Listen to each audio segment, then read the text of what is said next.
Good evening, Little Masters, and welcome to episode 197 of the Prancing Pony podcast, where it is no use denying we shall be here a long time yet. A couple of days, very likely. Mm-hmm. Well, maybe not this time. Oh, goodness, no. We've done it before. Two or anybody? Yeah, exactly.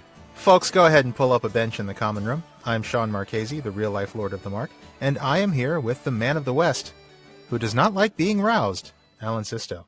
It's all that wanton hewing, though, Sean. I can't help but get roused. Well, it's understandable. Folks, today we're going to be talking about the fifth and final part of Treebeard. That's the fourth chapter in Book 3 of The Lord of the Rings. This is when the Entmoot wraps up, and I'm telling you right now, you do not want to stand in the exit. I'm reminding of all the kids banging down the concert hall door at the beginning of Pink Floyd The Wall. Yeah. That's pretty much it, except these are a lot bigger than those kids. They're a lot bigger than those kids and a lot angrier. and the doors are made of stone. Right. Yeah. Well, for those of you joining us for the first time, welcome. Mm-hmm. Here at the Prancing Pony podcast, we are working our way through J.R.R. Tolkien's Legendarium a few pages at a time. We study the details, make connections to other writings, talk about our favorite themes, and have a lot of fun along the way. So we're glad you've joined us. And we hope you'll be glad you joined as well. But before the Ents start storming Isengard, we probably ought to talk a little bit more about the word Isengard. Mm-hmm. And that means it's time for... Yay. Philology Fair. And Tolkien actually gives us some help with this one. So we're going to start with his words on it. In the nomenclature, Tolkien explains that Isengard is intended to represent a translation into the common speech of the Elvish name Angrenost, made at so early a date that at the period of the tale it had become archaic in form, and its original meaning was obscured. So it's a translation, but into Old English instead of modern English, to suggest this idea of it being an early translation. Now, Angrenost is a word we mentioned a couple of episodes ago. Yep. It's simply Sindarin for iron fortress or iron enclosure. It comes from Angren, which means iron, and Ost, which is usually translated fortress, like Belagost, not Belagost. And Isengard is a word-for-word translation of that, according to the nomenclature. Tolkien wrote, Eisen is an old variant form in English of iron, guard a Germanic word meaning enclosure, especially one round a dwelling or group of buildings. Isengard, the Iron Court, was so called because of the great hardness of the stone in that place, and especially in the central tower. Now, we could just leave it there, because that does more or less answer the question. Yeah. But both of these Old English root words, Eisen and guard, are both really interesting. So I think we need to take a little bit closer look. What do you think? And I think that's not a surprise coming from you. You know me well enough by now. I do indeed, sir. Fire away. All right. Well, Eisen is, as Tolkien says, a variant form of the word iron. Now, I have to make a little note here. My sources tell me that the Old English word is actually pronounced Eisen, but Tolkien pronounced it Eisen. He always said Isengard in the audio of him reading from this chapter. So that's what I'm used to thinking of it as. Forgive me if I go back and forth. Fair enough. But the original form of the word, according to the Oxford English Dictionary, in the earliest Old English was something like Isern, I-S-E-R-N, from a Germanic word that's of uncertain origin. It is probably borrowed from an old Celtic word, and it might possibly go back to Indo-European roots, meaning either strong or holy, which is probably a reference to the metal's strength, especially when you compare it to earlier materials like bronze. Or it might even go back to Indo-European roots that mean blood, which is probably a reference to the color of iron when it rusts. Oh, that's fair. Okay. Now, it seems like this original word Isern took a couple of different paths in different dialects. It became Isen in West Saxon dialects of Old English, and it became Irin, with an R, in Mercian dialects. Now, funny thing about this, because Rohirric words in Middle-earth are usually based on the Mercian forms. They're almost always based on that dialect. So I'm going to go out on a limb and say that Tolkien was intentionally not going with the Mercian form Irin, because he wanted Isengard to not be a Rohirric translation, but an Old Westron translation, something older than the Rohirric language. Because if it was Rohirric, it would be Irengard instead of Isengard. Exactly. Man, that makes sense. I mean, we know that Isengard was established by the Dunedain near the end of the Second Age, while the Rohirrim have only been in the area, formerly known as Kalanarthon, for around 500 years. Right, exactly. So this is a name that would have been in place much, much longer than the Rohirrim.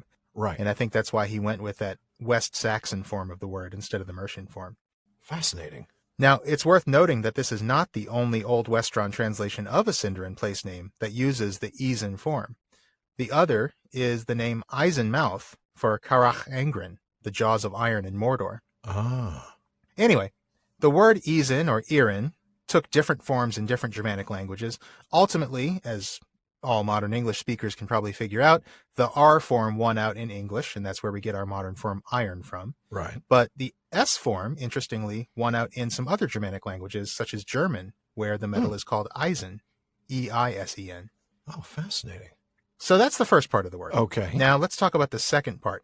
Guard, as Tolkien says, is an Old English word meaning an enclosed area. Mm-hmm. It is the direct ancestor of the modern English word yard. Right. And it's also related to an Old Norman French word that became our word garden. Oh. It's also related to an Old Norse word that survives in English as a synonym for yard, which is garth. Oh, yeah. And Tolkien uses that word at least once in Lord of the Rings. That's right. And, of course, that word appears many times on most of our Tolkien bookshelves in the name of frequent guest and friend of the show, John Garth. Yes, it does. And I think it's almost time we invite him to come back again. What do you Yeah, it think? seems like that's about the right time. It's been a few months. Yeah. It has a few months. It's been close to a year, I think, at this point. Yeah, I think it has. It's been a while. Well, the word guard, or the variant spelling Yeard, which is G-E-A-R-D, also appears in Old Norse and Old English names for the earth itself. Oh, yeah. Now, these are going to be familiar to Tolkien fans because I'm speaking of the Old Norse term Midgard, which means the world of men in Norse mythology, and also the Old English equivalent, which was Midenyard. Oh, Remember the lines from the Christ poem? Yeah. Of course I'm going here. Of course Any chance I get, I'm going to go here, right? Ela Erendel Englebertast over Midenyard monum sended. Now, love that. Of course, those two lines of Old English poetry inspired Tolkien not only to invent my favorite character, but also to name the primary setting of his legendarium Middle-earth, which is a translation of Midden-Yard. Yes, it is. And, of course, I am not surprised that somehow you were able to turn a discussion of Saruman's Tower of Evil into a discussion of Eärendil. Any chance I get. Yeah, I know. Any chance I get. And even chances you don't get. Yeah. And even chances I don't get, I steal them. Yeah, I you do. Yeah. So there you go, folks. A little bit of word nerdery on the name of Isengard, right before the Ents, well, march forth to wipe it off the face of Midgard. That is true. I guess if you want to destroy something, you should know what it means first, right? Indeed, yeah. Well, thank you, Sean. I appreciate it. And now it's time to hang out with that young rebellious Ent, the one who's answering our questions before we finish them. All right, that sounds great. Let's meet this hasty young fellow who's only a few thousand years old.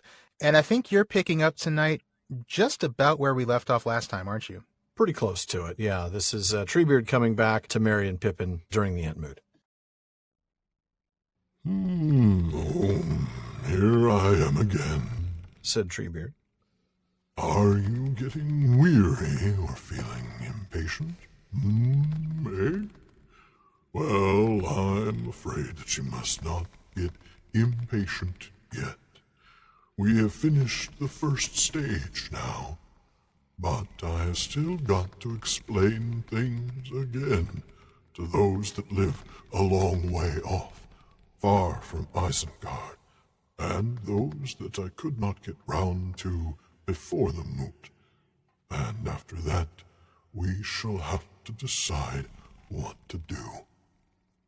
However, deciding what to do does not take Ents so long as going over all the facts and events that they have to make up their minds about. Still, it is no use denying we shall be here a long time yet. A couple of days, very likely. So I have brought you a companion. He has an Ent house nearby. Bregalad is his elvish name. He says he has already made up his mind and does not need to remain at the moot. He's the nearest thing among us to a hasty Ent. You ought to get on together. Goodbye. Treebeard turned and left them. Bregalad stood for some time, surveying the hobbits solemnly, and they looked at him, wondering when he would show any signs of hastiness. He was tall, and seemed to be one of the younger Ents. He had smooth, shining skin on his arms and legs. His lips were ruddy, and his hair was gray-green. He could bend and sway like a slender tree in the wind. At last he spoke, and his voice, though resonant, was higher and clearer than Treebeard's. My friends, let us go for a walk, he said. I am Bregalad, that is Quickbeam in your language. But it is only a nickname, of course. They have called me that ever since I said yes to an elder Ent before he had finished his question. Also, I drink quickly and go out while some are still wetting their beards. Come with me. All right. Yeah, we'll leave it Bregalad. there. We finally have Bregalad. There actually is another Ent. I mean, I know Treebeard's been talking about these things like they exist, but for, 4 episodes, we weren't sure. I mean, we saw a few of them last time, but we didn't actually meet any of them, right? That is true. This is the first time we're actually meeting one that we know his name. Yeah. Because I think he also mentioned a few names of other ones who were just there too old for this stuff. So this guy's actually here. We know his name, and he actually has dialogue. I love that. He does, yeah. And dialogue that I just decided he's not going to take as long to talk as Treebeard does. Well, you have to draw the line somewhere. That was just a personal decision. I mean, Yeah. we'll be here all night. That was an interpretation, I know. It was all good. So let's go back to the beginning. Speaking of taking a long time to say things, Treebeard reminds Merry and Pippin that they have to be patient. Yeah. And he tells them so in the most patience-requiring method Seriously. possible. Let me take 10 minutes to tell you why you need to be patient. Right, yeah. Obviously doesn't have a lot of experience with the non-bark-covered living. No, that's true. But he explains, look, there's lots of explanations we need to get through, especially to some of these Ents who are from distant places in the forest. I mean, remember, these guys are very isolationist, and they really stick to their individual groves. And it's a big forest. Trees. Yeah, exactly. It's a big forest, and those who don't live anywhere that close to Isengard, they're not going to know about Saruman. They're not going to know about what's going on. Yeah. Now, it's interesting that he does say that it doesn't take them long to decide once they have all the facts, right? That's right. That's like interesting. That. It is. It is interesting, yeah. But it is still going to take them a couple of days to get there. Yeah. Just a couple of days. Just a couple of days, typical 2 to 3 day committee meeting. That's right. Can you imagine an actual committee meeting that lasted 3 days? I think I've been in a few of them. Seriously. So, Treebeard, to his credit, does understand that Merry and Pippin are not going to want to just sit around and listen to language they can't understand for 2 or 3 days. So he's brought a friend. Yeah. I love that. It's very kind of him. It is kind of him, and I think it's very considerate. I mean, he brings them somebody that they're more likely to relate to. I guess they can relate a little closer to, because even though he's an Ent, he's hasty and so forth. He doesn't make them spend time with, his old uncle, who's going to be a lot more who never stops telling stories. Yeah. Right. Exactly. Yeah. He's going to offer them candy and stuff like that. He brings them the young Ent, the cool Ent, Come back to my treehouse. I've got candy for you. That's not creepy at all. No, not at all. The giant walking tree offered me candy. Okay, then. What are you on, son? Oh, man. So, he introduces him to, the young Ent. This is the cool Ent. Right. This is the Poochie of Ents. This is Poochie? Bregalad. Oh, my gosh. I can't believe that. Oh, that is brilliant. All right. Well, now he's going to be called Poochie in my brain the whole time. He should be. He absolutely should be. Well, let's talk about what his real name actually means. So, Bregalad is also known as Quickbeam, and in Tolkien's nomenclature, Tolkien writes that Quickbeam is a translation of Cinder and Bregalad, quick, lively tree. In the story, this is represented as a name given to him because he was, for an Ent, hasty. More than that, though, Tolkien reminds us that Quickbeam is an actual English name of the rowan tree. So we went back and forth on this for a good bit. Tolkien actually pronounces the name of this tree Rowan, not Rowan. Totally threw me. I just assumed I'd been pronouncing it wrong all my life. It threw me too, because I've always heard it as a rowan, either as the tree or as a person's name. Right. So we looked, folks. We found most places, most dictionaries, most pronunciation guides tell us to pronounce the name of this tree Rowan. The vast majority of them, yeah. Vast majority of them do. Tolkien says Rowan. I'm just going to assume that everybody else is wrong, but I'll just be wrong this time. So I'm going to say wrong. Fair enough. Yeah.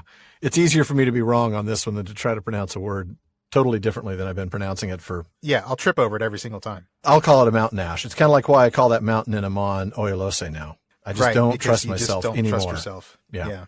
But yes, it is also called the mountain ash, which is That's another why I name said Tolkien that. uses in. Yes, exactly. I mean, And so, yeah, that's what Tolkien says in that bit of the nomenclature. And yeah, we looked this up. The Old English name for the Rowan is Quickbeam. yeah, that's right. Kind of awesome. Pretty cool. Pretty cool. I also wanted to point out just a little footnote on this idea that the word quick means lively as opposed to fast. That actually was the original sense of the word quick in Old English, was living or alive or even animate. Yeah. So in that sense, Quickbeam's name is also a little bit of a pun on the idea of a living tree, a quick Oh, it beam. is. You're right. Yeah. But, Tolkien, by his own explanation, he meant it primarily in the sense of lively or full of energy, which That's this guy true. certainly is. Yeah, he really is. But you're right about that original meaning. I'm thinking of even in the Highlander, they talked about the quickening. Yeah, exactly. And that was the thing that, made you alive. That Yeah. Yeah. Even the idea of cutting your fingernail to the quick, which is To the where it quick. starts bleeding. Yeah. That's right. Yeah. It's like the That's a living good part. point. Yeah. Well, so here's the reason why he can bring a friend along, because Breglad's already made up his mind. He has voted early. He's absolutely made a decision. He doesn't need to stay. He is, in fact, very hasty. Very hasty indeed. And we get a little bit of a description of him, right? I mean, he's tall, and the hobbits think he looks a little younger because he's got smooth skin. Is that ageist? I don't know. Ruddy lips, gray-green hair. I mean, I don't have smooth skin anymore, so I'm feeling kind of called out here. I mean, maybe he's just got better moisturizer than the other Ents do. Yeah. And I'm waiting for an Oil of Olwe equivalent joke. Oh, man. And I'm trying to think of one. And I can't, No. and I just can't get it. I got nothing. No, neither do I. All right, well, Oil of Olwe will have to stand. That was a great one. Generations will value that one. I hope so. I hope that if I've given one thing of value to this world, it'll be the Oil of Olwe joke. That was a good one, Sean. I'm not kidding. All right. Once in 5 years, man. Squirrel finds a nut. Mostly starves to death, but, Yeah, So what else? It's not just his appearance, right? He's actually got the Right. flexibility of a younger Yeah. tree. He bends and sways like a slender tree. Right. And, remember, we talked about Oh, yeah. most of the Ents, they're not very flexible. So No. Treebeard can't really They were all bow. very amused when Merry and Pippin bowed. Right. Right, exactly. Well, and also his voice is higher and clearer, so that's also Right. a sign of a Maybe younger, he's a he lot doesn't- younger. Yeah. Yeah, maybe so. Maybe he's a teenager among Ents. Yeah, I mean, even though the Entwives have been gone for an age, he's Well, yeah, no, not literally a teenager, but no, whatever. I know what you meant. Right, like hobbits are teenagers in their 20s. Maybe Ents are teenagers Right. in their thousands. I don't know. We don't know. They're 5,000s or something. Yeah. Yeah, but he is hasty because Bregalad explains how he got his nickname, how he got the name Quickbeam. I love it because I interrupted somebody who was asking a question. I get that. Don't forget, I interrupt an older Ent one time, and they call me Quickbeam. Yeah, but also I drink quickly. I get that. He's got things to do, people to see, man. Yeah. Well, he's young. I mean, he's still got his health and his ruddy lips and his flexibility. Which would be great if there are any Entwives around, but I don't know what that's going to score him now. Poor guy's in his prime. I know. But, alas. Oh, well. No lass, actually, is the problem. Da-dum, boom. That was terrible. I almost want to say I'm sorry, but I That won't. was awful. That was awful. All right. Well, now that we know how Bregalad got his nickname, let's go and take a look at his house. Sean, if you want to pick up there, that'd be great. He reached down 2 shapely arms and gave a long-fingered hand to each of the hobbits. All that day they walked about in the woods with him, singing and laughing, for Quickbeam often laughed. He laughed if the sun came out from behind a cloud. He laughed if they came upon a stream or spring. Then he stooped and splashed his feet and head with water. He laughed sometimes at some sound or whisper in the trees. Whenever he saw a rowan tree, he halted a while with his arms stretched out, and sang and swayed as he sang. At nightfall he brought them to his Ent house, nothing more than a mossy stone set upon turves under a green bank. Rowan trees grew in a circle about it, and there was water, as in all Ent houses, a spring bubbling out from the bank. They talked for a while as darkness fell on the forest. Not far away, the voices of the Entmoot could be heard still going on, but now they seemed deeper and less leisurely. And every now and again, one great voice would rise in a high and quickening music, while all the others died away. That's a good place to stop. Yeah. Wow. And he's a friendly guy, right? I mean, Yeah, he is. right away, Very holds friendly. their hands, walks with them. And I love the fact that all this singing and laughing, it's just like he just kind of finds the joy in everything. He does, doesn't he? Pure delight in nature, right? The sun, the streams, the springs, so much laughing. He's a little Tom Bombadil-ish and a little Hobbity, really, in his laughter. Yeah. It's what that makes me think of. I mean, the singing is what makes me think of Tom, but the laughing is what makes me think of hobbits, because I remember in the prologue that great quote about hobbits, that their faces were as a rule good-natured rather than beautiful, broad, bright-eyed, red-cheeked, with mouths apt to laughter and to eating and to drinking, and laugh they did, and eat and drink often and heartily, being fond of simple jests at all times and of 6 meals a day, of course. I love that. That's what hobbits do. I don't want to see Bregalad eat 6 meals a day, but yeah. Yeah, I'm not sure. I actually want to know what he's singing. I mean, he's standing out there with his arms stretched out, and he's singing. I think he might be singing Open Arms, actually. Probably. He's singing to Rowans, and he's singing about the Rowan Entwives. We sailed on together. We drifted. And he's just swaying. And they did. The lyrics actually work. They While he drifted holds apart. the lighter in his hand. Well, no, probably not a lighter. Bad idea. The lighter is a very bad idea. Yeah, you don't see lighters at Ent concerts. I'm pretty sure about that. No. Yeah, living without you, living alone, this empty house seems so cold. Yeah, I mean, it really is. It really does. Oh, that's too perfect. Okay. It really fits. All right. Someone out there needs to write us a parody version of Open Arms with Ent I think we know lyrics. some people who are pretty good at writing parody songs, Sean. Yeah. The challenge has been issued, folks. The Make us proud. gauntlet has been laid. Yes. All right. Oh, this is fantastic. I love it. It is, isn't it?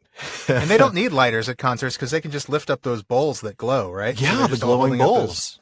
Mm-hmm. Man. And he does. He sings. I love it. Yeah, I know. I do love that. I mean, jokes aside, it is really neat. It's super cool. And it does kind of make me feel like Treebeard is being really deliberate about who he leaves them with. This really is an Ent who's more like a hobbit than anybody. Mm-hmm. Just like you said, his laughter is very hobbity. And, you can imagine his ruddy lips, just sort of this color in his face. Very the hobbity. youthfulness and even the hastiness. Yeah. Yeah. Yeah. Pretty awesome. Just the joy. Mm-hmm. I mean, Treebeard's been around Merry and Pippin long enough to see the way they are, the way they act. And even though they've been in this terrible situation, we know that they've had upbeat spirits and they've enjoyed themselves, that they've been who they are. They've been Merry and Pippin, and Treebeard can't help but notice that. So, yeah, it seems neat that he pairs them with Bregalad here. Yeah. It's like, oh, you guys will get along just fine. Yeah. Swimmingly, as they might say. So he brings them to his house at nightfall.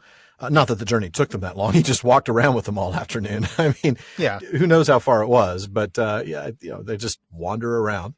And I love that, just cruising, spent the day walking, listening to on the journey. Yeah, of course, no doubt. And his Ent house is a little bit. I mean, we don't really see too many Ent houses, but this one does seem to be sparser than Treebeard's, doesn't it? It's just a mossy stone under a bank in, unsurprisingly, a circle of rowan trees. Right, but is it a stone in love? Sorry. Man, you're on a roll tonight with the journey references. I don't know how that came up, but it just did. Anyway. Oh, man. All right. See, now I'm looking for journey references in everything. I know. I can't help it. Yeah.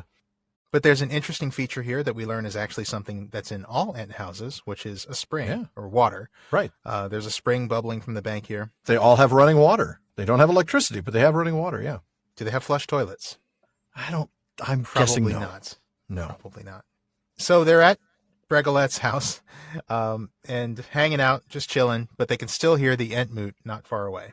Right. And that's what I meant by they wandered along around all afternoon, but they didn't go very far. They were just cruising. Yeah. Right. Yeah. Just having a nice little afternoon walk, which is great. Mm-hmm.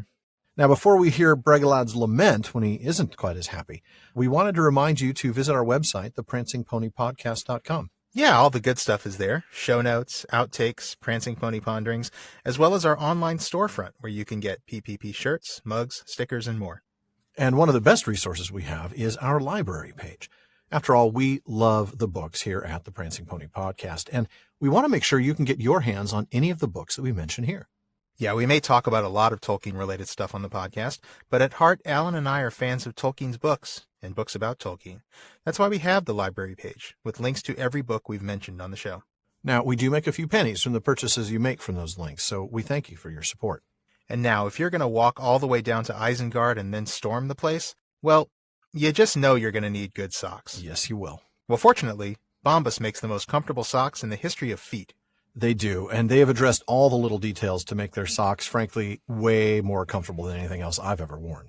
Oh, yeah, I wear them every day, and they've been particularly delightful in this recent Texas winter we've been having. Oh, yeah. The merino wool calf I was socks, about to say those merino wool ones. Those are did, nice. Man, We had our first snow day in a few years here, and they kept my feet warm.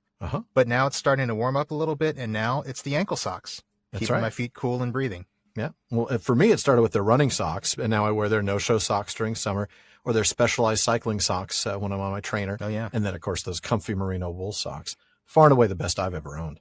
Yeah, but the reason we're proud to support Bombas socks isn't just because they're cozy. It's actually because they give back to the most vulnerable members of our community. That's right. For every pair of socks you buy, Bombas donates a pair to somebody in need. Customers like you have allowed them to donate over 40 million pairs of socks through a huge network of giving partners. And right now, that impact is more powerful than ever. For those experiencing homelessness, these socks not only keep their feet warm, but they also give them the dignity of putting on clean clothes. That's right. So give a pair when you buy a pair and get 20% off your first purchase at bombas.com/PPP. That's BOMBAS.com/PPP for 20% off your first purchase.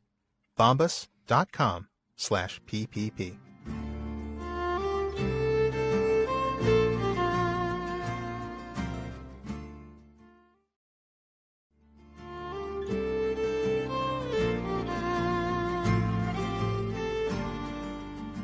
All right, well, let's go ahead and get back to the text. I'm going to go ahead and pick up right after you left off in the middle of that same paragraph, as a matter of fact. All right.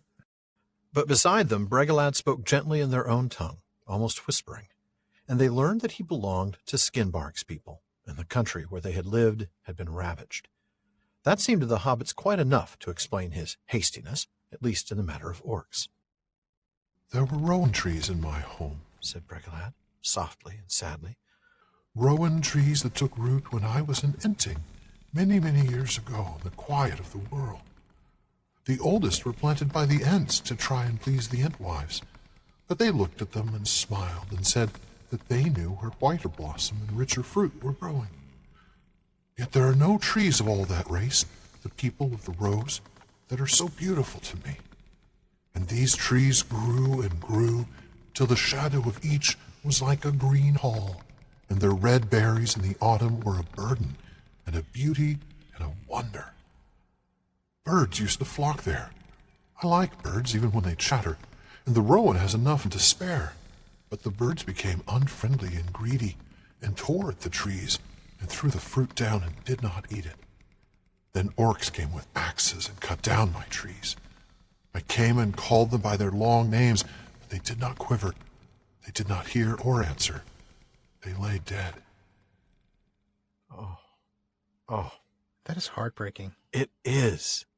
It is just gut-wrenching to imagine this. Yeah, I mean, it is just absolutely heartbreaking. And we learned that Bregalad was one of Skinbark's people. And remember, Skinbark was the one who, his folk had been murdered or destroyed. Remember, he was like Right. basically post-traumatic. He's gone into Yeah. hiding, and he doesn't want to come down anymore. No. So, no. I mean, really, you just gather that their whole country's just been been devastating, ravaged, yeah. really. Absolutely. Which, as the hobbits observe, explains quite well his hastiness. Yeah. Yeah. So then we get a little bit about Bregalad's story, right? He talks about yeah. the rowan trees in his home that were very old. Right. We get another mention of the Ent-wives, of course. Yeah, the idea that the rowans were planted to please the Ent-wives, and then Yeah. Because they're a flowering, fruiting, they give berries and yeah. well, he calls them the people of the rose, and Right. thanks to Flora of Middle-earth, I know that rowan trees are actually in the rose family, the scientific family Rosaceae. Oh, wow. So Interesting. yeah, that's what Tolkien means when he says people of the rose. So yeah, it was almost like they were giving the Entwives roses. Oh, and the Entwives are like, nah. Well, yeah, once again, they just had different ideas of happiness. They're just like, man, they just don't see eye to eye anymore at all. That bit about how they looked at them and smiled and said they knew where whiter blossom and richer fruit were growing. It's sort of like that. Oh, bless your heart. I mean, it's this sort of condescending little thing. It is a bit condescending because it's like nothing impresses them anymore. Nothing the Ents can do impresses them anymore. And oh, that's sad. It's not that the Entwives are trying to be cruel. They've just grown apart. They really have. They have different desires, different ideas of happiness. Mm-hmm. But then the trees, of course, they become victims first of the birds. Quickbeam describes here, look, I like birds. I even don't mind when they talk a lot. But these birds became greedy. And they were just pulling the fruit down and throwing it on the ground and not eating it. And then what's worse is the orcs came. And then they just cut them down altogether. Oh. Isn't that interesting how what the birds did kind of presages what the orcs will do later? Because we read, a couple of episodes ago, Treebeard talking about how horrible it is that now Saruman's people are just cutting down the trees and not even using them. Yeah, just out of spite, just to cut them down. And not bad enough if they're cutting them down and using them to feed their fires. But right. Now they're just cutting them down and wasting them, kind of like the birds, just kind of picking the fruit and then just throwing it on the ground. Oh, just wasteful. Man, just waste. Yeah. Mm-hmm. And then, of course, the orcs come, and like you said, it just presages that, and they cut down the trees. And we get that really emotional moment where he calls them by their names, and they didn't even quiver their branches. They couldn't hear or answer because they were dead. Yeah. And rather than have either of us try to read this one, I figured that we would actually have the professor help us out. O war o farne lassie, Mr. Carney Mirie, O round fair upon your hair, how white the blossom lay. O round mine, I saw you shine upon a summer's day. Your rind so bright, your leaves so light, your voice so cool and soft. Upon your head how golden red the crown you bore aloft. Well, thank you, Professor. Goodness, I don't know anybody could roll his R's like that. It's amazing. You know how much I struggle with rolling my R's, even a little bit. Yeah. He's just impressive. Everything upon your head, how golden red. I can't do it, but it's boy, like he does every it so single well. one is like this lovely little trill. It is gorgeous. I love that reading, and as much as I love those Quenya names, I wanted to hear him do it, but I'm still going to say them because in a letter, number 168, to a reader named Richard Jeffrey, Tolkien explains that Orofanade Lassamista Carnamirie is High Elven, Quenya, for mountain-dwelling, leaf gray with adornment of red jewels. So I think we've got a little question on our hands. Yes, we do, don't we? Does that mean that there were 3 Rowans named Orofarne, Lassamista, and Carnamirie? Mm-hmm. Or was that Bregalad's name for all of his Rowan trees? Is it like a group name, a collective name? Right. Well, unfortunately, not even Parma Eldalamberon 17 tells us for certain. Oh, see, I was counting on you. I know, I'm sorry. I tried to come through. I did look it up. Now, what I did find out, though, in Parma Eldalamberon 17, is that Orofarne, the first of those words, literally means mountain dwelling, as you said. But it was used in Quenya as a name for the mountain ash or rowan. So even though it literally means mountain dwelling, it basically means rowan in Quenya. Okay. So if I'm a betting man, and to be fair, I'm not, but if I were. Well, yeah, just to be clear. Yeah. I do kind of think he's probably describing rowans in general. I'm imagining I'm translating this in my head as mountain ash having gray leaves with adornment of red jewels, which just sounds like it could describe the mountain ash or the rowan in general. They could be describing all of them collectively. And even the fact the poem is written in this sort of implied second person singular, right. Your rind so bright, your voice so cool and soft, not your voices. Yeah, not voices. It's a good point. Kind of suggests to me that he's talking to rowans in general, the rowan tree as an idea more so than to specific ones. But I can't prove it. And we don't have a number. We do, however, know that there were rowan trees in his home that took root when he was an Enting. The oldest were planted. So plural trees were planted in the past that were oldest. That means there's some that aren't the oldest. So, well, the thing is that technically could still be 3. I mean, Good, Orofarne and La Samista could have been planted ages ago, and then Carnamiriae planted more recently, and that would still fit. But yeah, I think you're probably right. It's kind of a Hey, group I'm not a betting plural. man. I'm not going to put money on it, but No. it could go either way. I think It could. because as soon as you said that, I was like, oh yeah, maybe you're right. Maybe it is 3 different ones with. I don't know. That's a tough one. I mean, because you could just give 3 different Rohans those 3 different names, and they just are all named. They're just named after one particular trait. This one's named after the fact that it's a mountain that growing, they're mountain dwellers. This one's gray leaves. Yeah. Right, exactly. We don't know. Yeah, and maybe the one has more berries than the others, and so is the adornment of red jewels. I don't know. Right. But yeah, I think if I were to bet, and like you, I'm not a betting man, I would probably go with the plural second person there. Yeah, the collective. Yeah. Of course, Tolkien continues, but we don't get to read or listen to the rest of that. But it is so heartbreaking, so melancholy. Your voice is stilled. First it was so cool and soft, and now it's stilled forever and a day. It reminds me, as I'm thinking about just the song of sadness, it reminds me a little bit of Galadriel. Remember, all of her songs had this beautiful mix of Quenya and Westron, and they're all about loss and sadness and mourning. Yeah, they are. It's interesting that, It really is. And only because, Ents and Galadriel are some of the oldest things in Middle-earth. Mm-hmm. It seems like maybe the older one gets, the more there is to mourn. And I guess that makes sense, doesn't it? I'm going to leave out the age jokes, though. Well, yeah.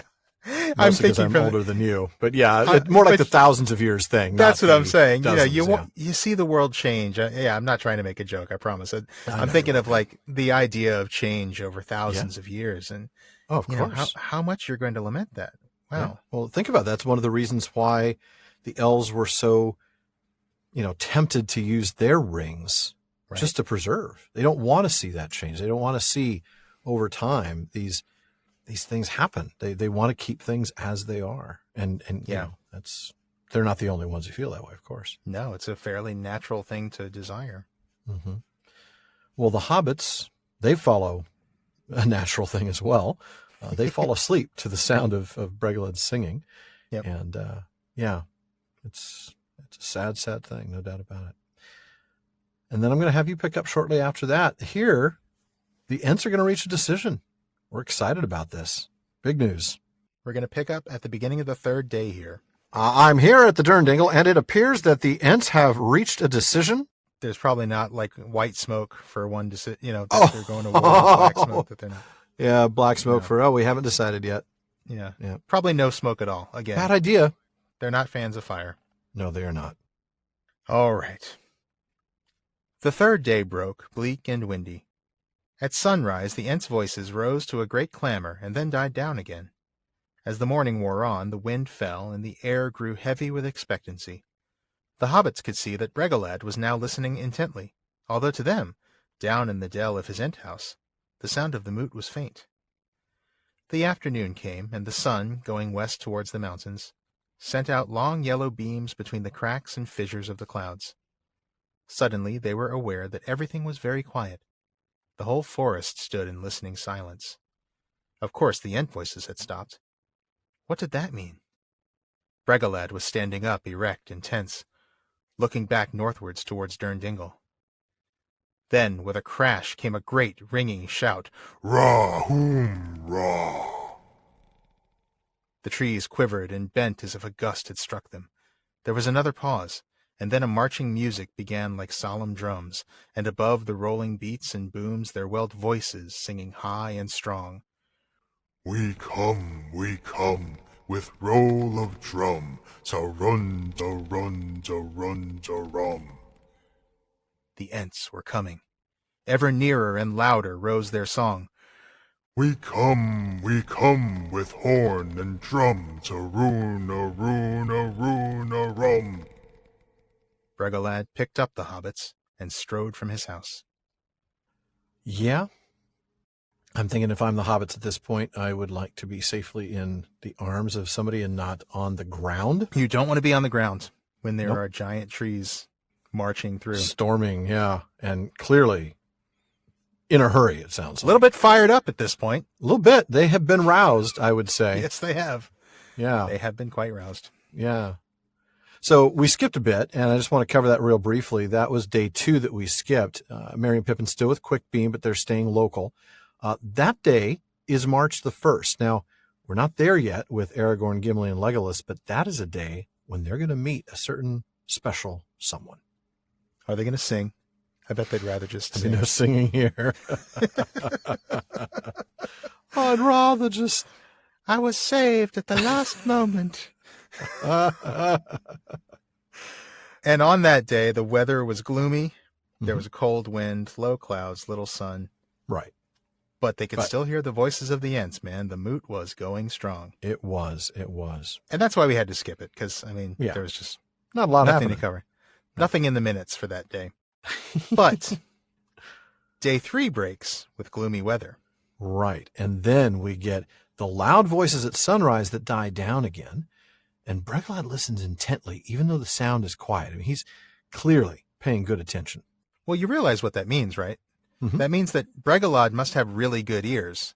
Yeah. Better than Gimli's, even though Bregalad's ears are actually made of wood. Oh, wow. Yeah. I've been waiting for that one for so long. You have no idea. Really? Bregalad's ears made of wood? Yeah, the Yeah. Gimli film line. That is Or the great book, stuff. it was the Gimli book line. You're right. That is the book line. Yeah. I was confusing that with the movie line, but you're right. That is the book line. Yep. Oh, that's brilliant. Well played, sir.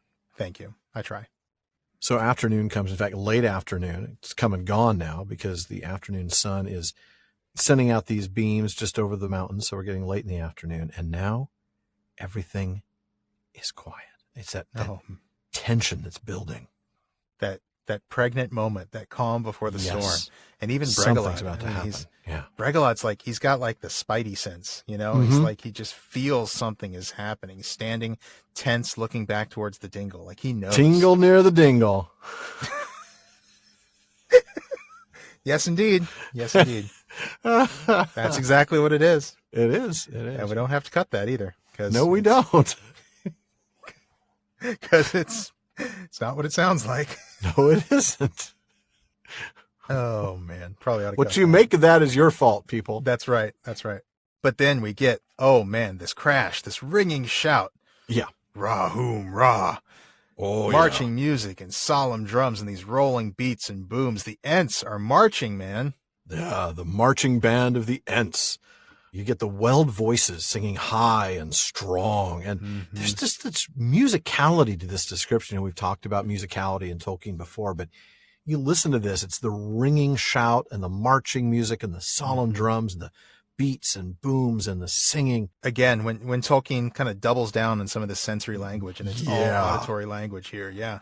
It is something else. And then the song itself, we come with roll of drum or with horn and drum. Either way, we're still talking about even more musicality. Yep. Yeah.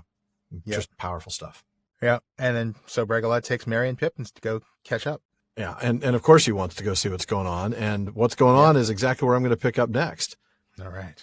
Before long, they saw the marching line approaching. The Ents were swinging along with great strides down the slope towards them. Treebeard was at their head, and some 50 followers were behind him, 2 abreast, keeping step with their feet and beating time with their hands upon their flanks. As they drew near, the flash and flicker of their eyes could be seen. Here we come with a boom. Here we come at last, called Treebeard when he caught sight of Bregalad and the hobbits. Come, join the moot. We are off.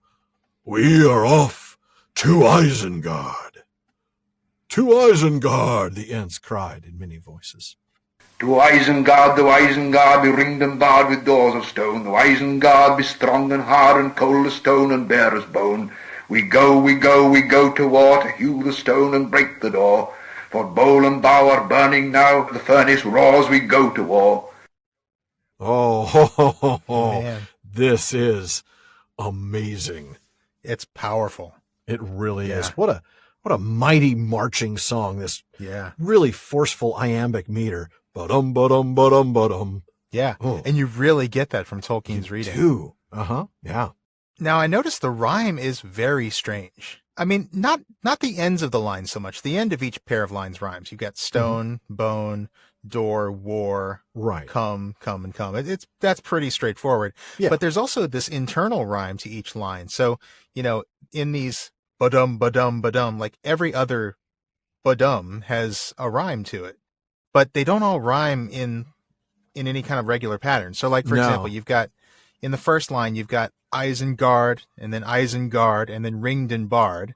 Right. Those three all rhyme. And then you've got the doors of stone at the end. But then in the next line, you've got Isengard, strong and hard. But then the third one isn't another ard. It's cold as stone. And then that rhymes with bare as bone. And then you've got hew the stone in the next line. But then you've also got we go to war and break the door in the next line. So it's kind of all over the place. Bowl and bow, burning now. It is. It's a little scattered. Yeah. Yeah, it's just sort of irregular. There's rhyme there, but it's not in any perfect pattern. And it kind of reminds me of that repetition effect. We called it sort of a spiraling effect. Oh, yeah. That we talked about a few episodes ago in that poem, the Willowmeads of Saruman. Mm-hmm. And it just struck us as a very Entish thing, the way that the Entish language just sort of takes these rhythms and sort of spirals in on itself. And that's a little bit of what you're getting here. And there's so a lot cool. of repetitiveness and a lot, but also a lot of slight changes and then restatements. Yes, exactly. And we saw so much of that with Entish poetry before. Yeah, we really did. Yeah. Oh, but then this marching line. Oh, my goodness.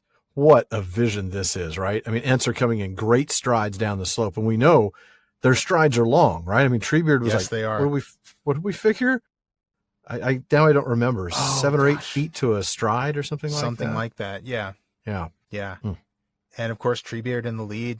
Which is telling. Got to be a formidable thing to see. And, yeah, it is, like you say, it's telling. He's the leader. He's gonna lead from the front. Yeah, absolutely. And then there's 50 Ents behind him. That's a large number of moving tree-like objects. Yeah. And they're beating time and the flash and flicker of their eyes. These are angry Ents. Yes. Yes, they are. And Treebeard is like, come on, let's go. Yeah. Let's do this. And let's do this thing. Come join us. We're going to Isengard. Come join the moot. Boy, Treebeard was right, wasn't he? Once they make a decision, it is made. Yeah. It may take them a while to get there, but there's no hesitancy once they're on board. Once they make a decision, they are firm. Yeah. And then let's look at the song itself, content-wise, not just format-wise. Mm-hmm. There's a lot of things to talk about here. Oh, yeah. Yeah, I mean, they talk about, first of all, the strength of Isengard. I mean, this is important because they're establishing just how powerful this place is that they're going to. Mm-hmm. It's ringed, it's barred with stone doors, strong and hard and cold. Remember, this is the iron enclosure, right? The iron fortress. Yeah, that's right. But they have a very clear objective in mind. They are going to hew the stone and break the door. That is correct. They're going to destroy it. Yeah. Yeah, they will. You're right. And then they have a reason for that as well, right? The why. Trees are being burned, bowl and bough, to fuel Saruman's furnace. Yeah. So we've got the why, we've got the what, and we've got the where. Yeah, exactly. Yeah. It's a testament to their strength that they are perfectly confident that they can do this. They know. Yeah, they're not thinking twice. No. Even though it's strong and even though it's these things, we're going to go hew the stone and break the door. It's what we do. As we'll see in a little bit, they know how strong they are. They do. They know they're some of the strongest things in Middle-earth. And this will present no problem for them to take this stone? down. I got no problem with stone. Yeah, exactly. We got this. If it's made out of fire, that's a problem. Made out of stone is not. Yeah. Exactly. Well, as Bregalad joins them, that's where I'm going to have you pick up. Okay. All right. Bregalad, his eyes shining, swung into the line beside Treebeard. The old Ent now took the hobbits back and set them on his shoulders again, and so they rode proudly at the head of the singing company with beating hearts and heads held high. Though they had expected something to happen eventually, they were amazed at the change that had come over the Ents. It seemed now as sudden as the bursting of a flood that had long been held back by a dike. The Ents made up their minds rather quickly, after all, didn't they? Pippin ventured to say after some time, when for a moment the singing paused, and only the beating of hands and feet was heard. Quickly? Said Treebeard. Yes, indeed. Quicker than I expected. Indeed, I have not seen them roused like this for many an age. We Ents do not like being roused, and we never are roused unless it is clear to us that our trees and our lives are in great danger. That has not happened in this forest since the wars of Sauron and the Men of the Sea. It is the orc work, the wanton hewing, rarum, without even the bad excuse of feeding the fires that has so angered us, and the treachery of a neighbor who should have helped us. Wizards ought to know better. They do know better.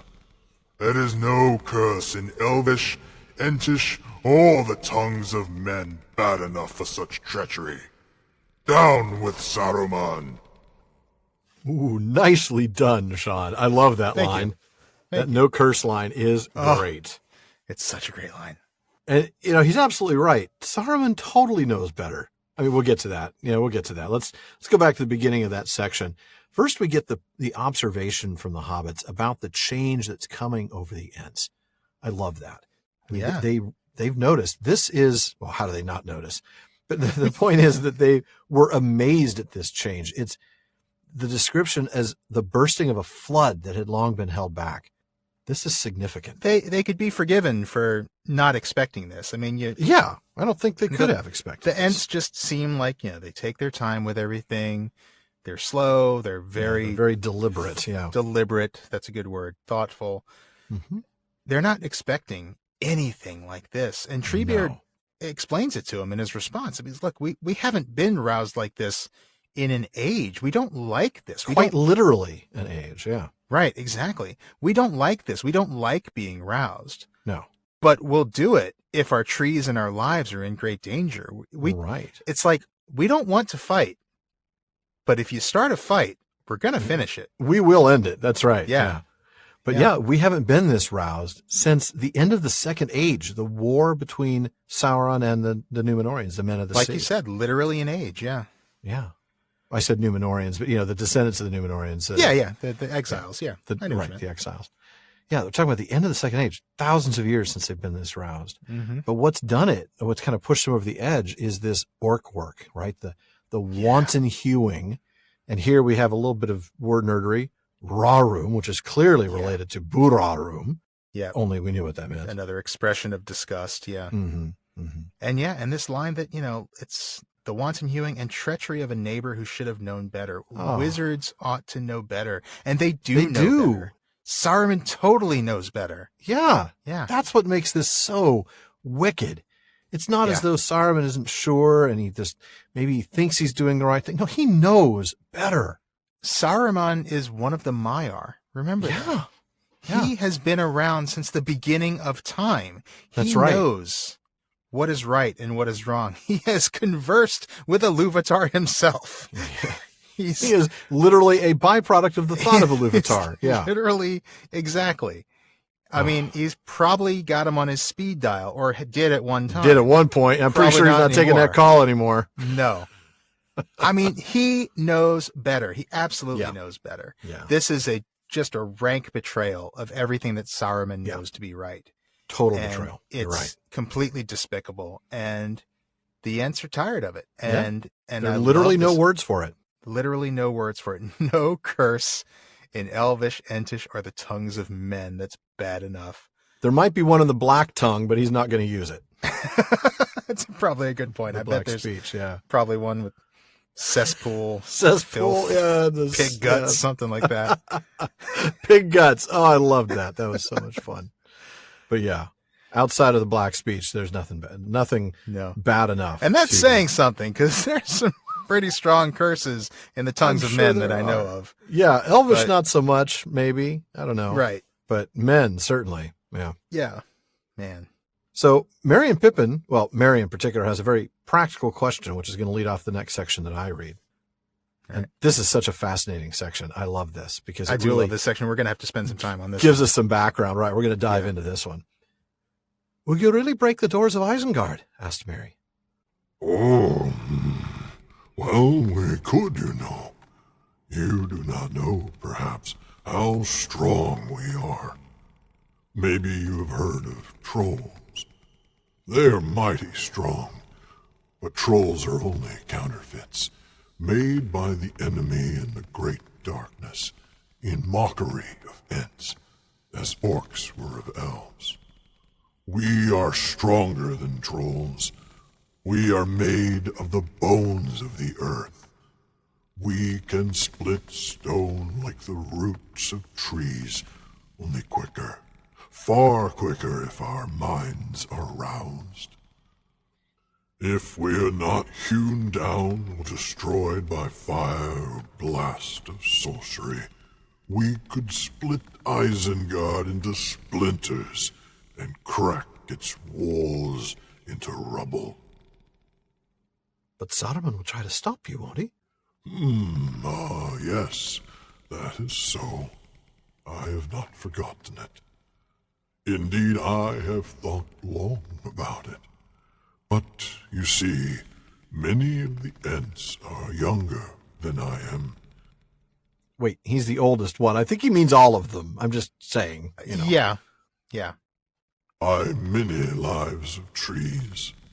They are all roused now, and their mind is all on one thing, breaking Isengard.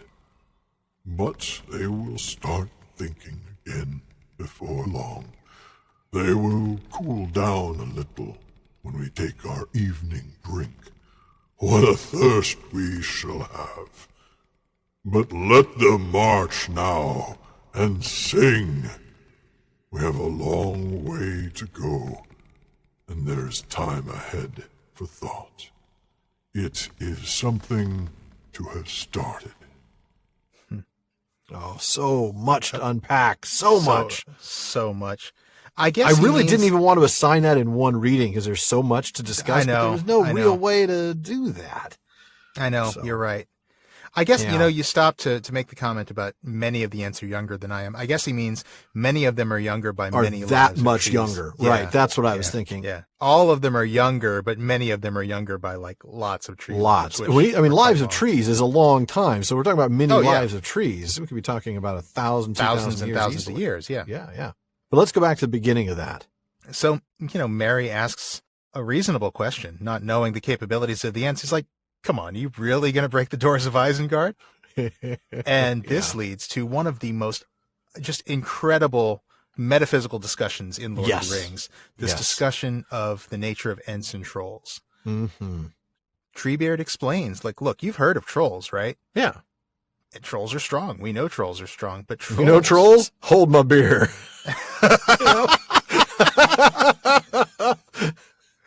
You can see, like, Bert, Tom, and Bill from The Hobbit. Yeah. Just like, yeah, we're strong. We're and then strong. Treebeard's like, hold my Ent draft. And just challenging him to some Picking each of them up in a hand Yeah. and throwing them. the Yeah. Middle Earth strongman contest. Seriously. Because trolls are just counterfeits Right. made in the great darkness. Yeah. They're mockeries. They're mockeries of Ents as orcs are of elves. But this is key, and we'll get much, much more into this later. It's only in the sense that they're mockeries that they're like that. Trolls are not twisted Ents as orcs are twisted elves. It's not an origin story. It's a why they were made story. Yeah, and that's interesting. I think we're going to need to spend a little time speculating on that. We will. We'll come back to that in a little bit. But, Ents are stronger, right? They're made of the bones of the earth. And this is wonderful because this is such a great description of nature. They split stone like tree roots, Mhm. but far Yeah. quicker. We've all seen this. We all have. the- Yeah, you see sidewalks cracked Yeah. and Yeah. ripped up from tree roots. Yeah, from tree roots over time, but they do it far quicker. Far quicker, as we'll find out. Far quicker indeed. Yeah, this is not going to take years and years. No. Also, paper beats rock, of course, Yeah. as we know, or wood beats rock, I guess. In this case. And fire beats paper. Fire beats paper or blast of sorcery, right? Well, Blast of Sorcery beats a lot of things. True. True, if you can get one. So they are still vulnerable, just not to very many things. But now that we've gotten through that paragraph, let's dive into that metaphysical stuff. Let's talk about the origin of trolls. Let's talk about this a little bit. We're going to start in a letter number 153. This is a draft to Peter Hastings. Tolkien explains this a bit further. Treebeard does not say that the Dark Lord created trolls and orcs. He says he made them in counterfeit of certain creatures pre-existing. There is, to me, a wide gulf between the two statements, so wide that Treebeard's statement could, in my world, have possibly been true. It is not true, actually, of the orcs, who are fundamentally a race of rational incarnate creatures, though horribly corrupted, if no more so than many men to be met today. That was a nasty little aside, but he's right. Yeah, pretty much. Treebeard is a character in my story, not me. And though he has a great memory and some earthy wisdom, he is not one of the wise, and there is quite a lot he does not know or understand. He does not know what wizards are or whence they came, though I do. Even if exercising my sub-creator's right, I have thought it best in this tale to leave the question a mystery, not without pointers to the solution. Okay, I've got another reading from that same letter, but first I want to break that down just a little bit, because I think this is really important. This is very important. We need to get this distinction straight in our minds. So Treebeard lumps trolls and orcs together. He says trolls are to Ents as orcs were to elves. So you're thinking, oh, okay, well, orcs are twisted elves, so trolls must be twisted Ents. Mm-hmm. But then here in the Hastings letter, Tolkien is saying that there is actually something different between trolls and orcs. He's saying orcs are fundamentally a race of rational incarnate creatures that have been corrupted. Twisted elves, right? That's children of Iluvatar who have been twisted. That's what that means. Mm-hmm. Whereas trolls are something different. And he's saying Treebeard is saying that these two things are alike, even though they're not alike, because Treebeard doesn't really understand. Treebeard is just one of my characters. Just because one of my characters says this does not mean it's necessarily true. Right. But he does say something that's accurate in the sense that Treebeard says they are made by the enemy, and that's different from being created, Tolkien points out. Yes. Because one of Hastings' concerns was this whole idea of evil creating. Creating something, which we know is a big no-no in Boethianism. That's right. Yeah. Just an absolutely end of discussion concept for Tolkien. It was never going to allow that to be the case. Right. So his point here is that both of these creatures, that is orcs and trolls, were made in counterfeit of existing creatures being created entities like the elves and the Ents. Right. But at the same time, there's such a huge gap between created and made. Yes. That you could have both a made being, an orc, that is a twisted creature, that is a creation that has been twisted. And you could also have a made entity, the troll. Like a troll. That's something different. Which is something different. There's enough space between made and created. Right. And that is a big key notion, isn't that? It is. And it's really kind of hard to wrap your head around, honestly. It is. Because it's presented in the text in a way that makes it sound like, A is to B as C is to D. Right. But it's not quite I remember the same. those kind of things from the SAT. Do you? Of course. Absolutely. Yeah. Oh, man. That's exactly, I'm seeing, orcs, elves. Yes, that's exactly right. Trolls, blank. And the correct answer is you got A, B, nothing. C, and D below. And right. You're like, Right. And there is a difference because later in the same letter, Tolkien says, I am not sure about trolls. I think they are mere counterfeits. And hence, though here I am, of course, only using elements of old barbarous myth-making that had no aware metaphysic, they return to mere stone images when not in the dark. But there are other sorts of trolls, beside these rather ridiculous, if brutal stone trolls, for which other origins are suggested. And in that case, Tolkien's referring specifically to the trolls from The Hobbit, because one of the concerns that Hastings had was that those trolls, Tom, Bill, and Bert, almost seemed to have not good characteristics, but they weren't entirely evil the way we see They weren't orcs entirely are. corrupted. They had like, poor little blighter and things like that. Oh, that poor guy. They seem to have a little bit of pity for Bilbo. Yeah, ridiculous if brutal, as Tolkien. That's just a great way of putting it. Right. But yeah, that was a concern for Hastings, and Tolkien's addressing that by saying, "Look, there are other kinds of trolls besides those, and we don't know what for which other origins origins are suggested." Yeah. And that is the part that's the part that's throwing me a little bit here, because it seems like he's saying, "Okay, trolls are counterfeits; they're not twisted orcs." Like we were just saying. They're copies of some kind. Right, copies of some poor copies, something that's been made in in like if your 6-year-old tried to counterfeit a dollar bill with a green Crayola. Right, exactly. Nobody's going to buy that. Nobody's going to buy that. But then he says that there are these other sorts of trolls for which other origins are suggested, and what are those? Which ones is he talking about there? Well, I'm thinking in particular the trolls that Like open the gates of High, Mordor, maybe. the Aulë High. Those are the ones I'm thinking of. Mm-hmm. So which other origins do you think they have? They could be all sorts of half-breed kind of stuff, couldn't they? That's almost what I'm thinking. Yeah. He could be breeding, who knows? He could be breeding the original mockery type trolls with orcs or any sorts of weird things. Or maybe the way that, we speculated about some of the other kind of elite creatures where he makes a body, for lack of a better word, and then in it is the evil spirit of some corrupted Fea creature, some Fea of maybe an elf that would rather go to Morgoth than. But I mean, that doesn't explain how Sauron did it, because I don't think that still holds true of Sauron. I mean, when an elf dies, now we're going way afield, but you know how the whole idea of that they can answer the call of Mandos, it's voluntary. They get the call and they should heed it, but they don't. We don't know for sure that Sauron has that same counter summons. I don't think Sauron has that ability. We don't see anything of that. We don't know that for sure, but it's kind of open-ended in Morgoth's Ring, the way Tolkien words it. Yeah. But I mean, even if that weren't the case, those evil spirits could be in some, I don't know, storage facility someplace, for lack of a better word. Because, Sauron was the one who put their spirits into werewolves and things. That's so true. Maybe he's got a stock of them somewhere. Stock? I went over to Costco and I bought a new 50-pack of corrupt souls. Let me check my soul freezer. I think we got some corrupted Avari in there. Let them thaw out in the fridge for a while. Yeah. Oh, but man, that's disturbing, but yeah. It is. It's truly disturbing, but it's really fascinating that... Yeah. I mean, again, I read Lord of the Rings many times thinking, yep, okay, trolls are twisted ends. Right, exactly. But you're exactly right. They are not. And I think we even kind of speculated about that in a terrifying way about the Ent-wives. Oh.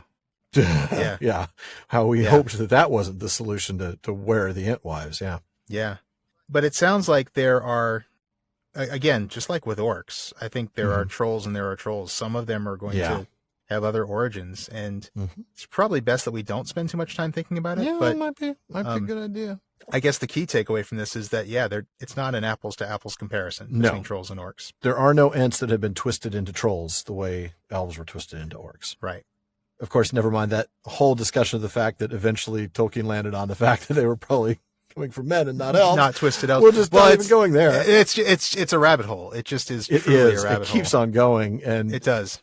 Who knows where you're going to land on that one.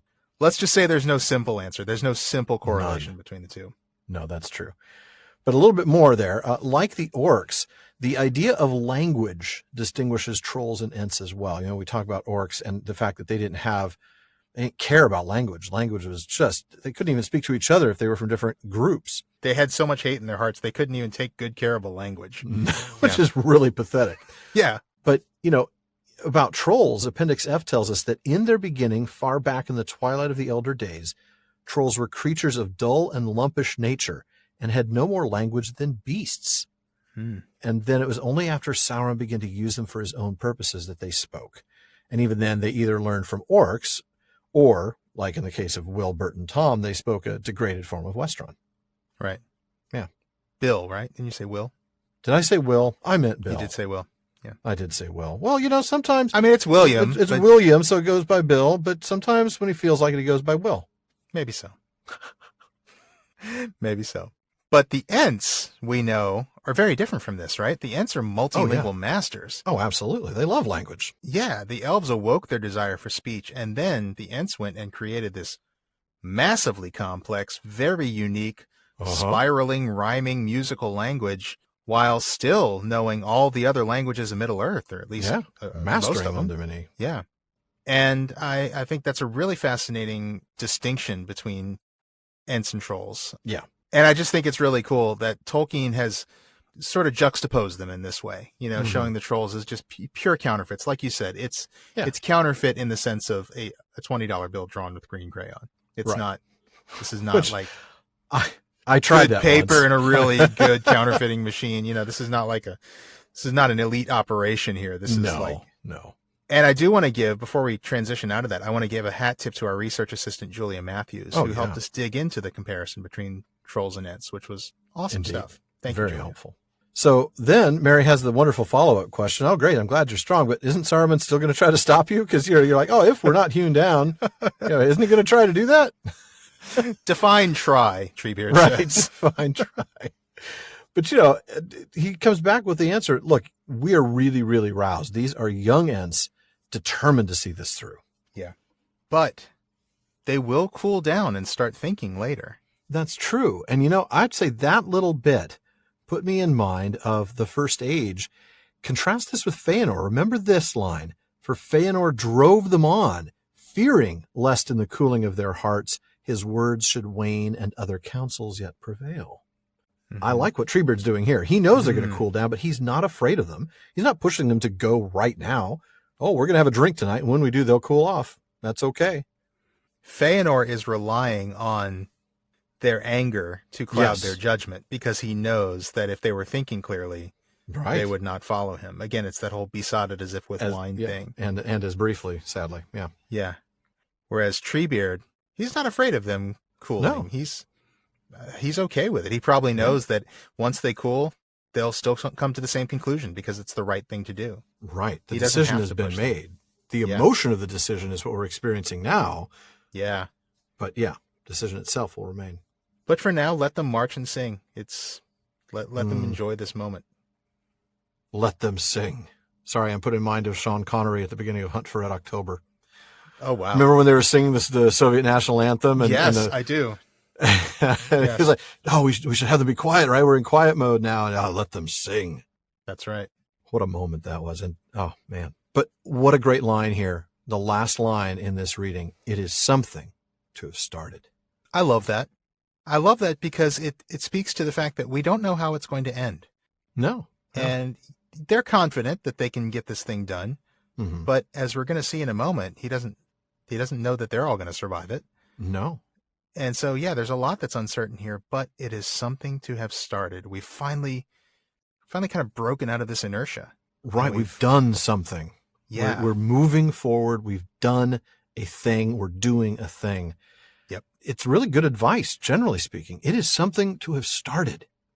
Whatever it is you want to do, you want to do a podcast on Tolkien. It is something to have started. Just start. Absolutely. I had no idea when we started. Don't worry about here. 5 years down the line. Are we going to be? Do we even think we'd be doing this 5 years later? No. No. We didn't think about it. We didn't think that. I mean, it's not that we didn't think that far ahead. It's just that we didn't worry about it. Let's just go ahead and start now. Let's just do this. It's a thing to have started. And it's like that for any, big project. You want to do something that's going to take a lot of effort, take a lot of time.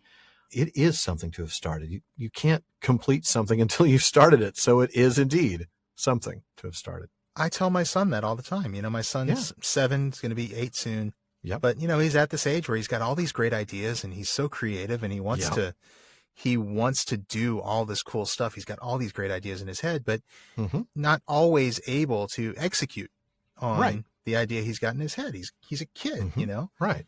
And so he gets kind of nervous sometimes. He can't make a car that goes 200 miles an hour, no matter how much he wants to. Right, exactly. Do it. Yeah, exactly. And he's, sometimes he kind of gets in his head. It's like, I don't know if I'm going to be able to finish it. I don't know if it's going to be like what I want it to be. And I just tell him, just start. Start man. it. That's right. Just start it. Good advice. It's really good advice. So, as Treebeard once told me, it is something to have started. Son. As a 14-foot tall tree once told me. Anyway. Dad, is there something you haven't told me? He's like looking out in the backyard for really tall trees. Yeah. What are you have on, you pick Dad? up and read the next section for us. All right. At last he looked up, and Pippin could see a sad look in his eyes. Sad, but not unhappy. There was a light in them, as if the green flame had sunk deeper into the dark wells of his thought. Of course, it is likely enough, my friends, he said slowly. Likely enough that we are going to our doom, the last march of the Ents. But if we stayed at home and did nothing, doom would find us anyway, sooner or later. That thought has long been growing in our hearts, and that is why we are marching now. It was not a hasty resolve. Now, at least, the last march of the Ents may be worth a song. Aye, he sighed. we may help the other peoples before we pass away. Still, I should have liked to see the songs come true about the Ent wives. I should dearly have liked to see Fimbrethil again. But there, my friends, songs, like trees, bear fruit only in their own time and their own way, and sometimes they are withered untimely. Oh, so melancholy, so thoughtful, very, very pensive here. I mean, Pippin looks up and he sees moment this for him. Yeah. Yeah, he sees this sad look, but not an unhappy look. That is a really very tight distinction, isn't it? I mean, sad and unhappy seem like synonyms, but they seem like synonyms. But I think what's going on here is he's sad because he's reflecting on the life he's had, and he senses that it's near an end. And no matter what happens, he's been alive a long time. His life is near an end in some sense. Right. But he's not unhappy. He's happy because he is doing something. Even though he's sad, he's got all this mourning and this loss that he's had from his Ent wife, Fimbrethil, to all these forests and all the trees that have been destroyed. So much loss. But he's not unhappy. He's happy because he's doing something. There's a content there. Yeah, there is a resolve. Mm-hmm. Yeah, resolve. And then Treebeard just, speaks again unprompted. This is not a response to one of the Hobbit's questions here. This is just him continuing to sort of be introspective. And he says, look, it's likely that we are going to our doom. This is likely to be the last march of the Ents. Yeah. You're right. It really is a continuation of his previous thought. He's talking about, we have a long way to go. There's time ahead for thought. It is something to have started. Beat.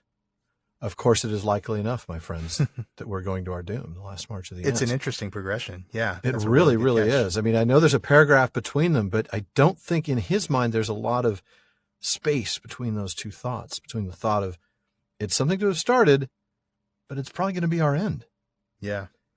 But like he says, even if we didn't do anything, doom is going to find us. So we may be marching to our doom, but I would rather march to it than let it come to us. And that is such a Beowulf moment right there. Yeah. I mean, it is. I'm glad you came up with Beowulf, because I was just thinking of Def Leppard. It's better to burn out. Than to fade away. Yeah, Rock of Ages, right? Yeah. That's right, yeah. Yep. Which would get torn to shreds by an Ent, I would just point out. The out. Rock of Ages would indeed be torn apart by an Ent. Yes, it would. Torn it apart into tiny little pebbles. Even if the Ent was burned, it would be glad that it didn't just fade away. Even if it burned out, yes, that's true.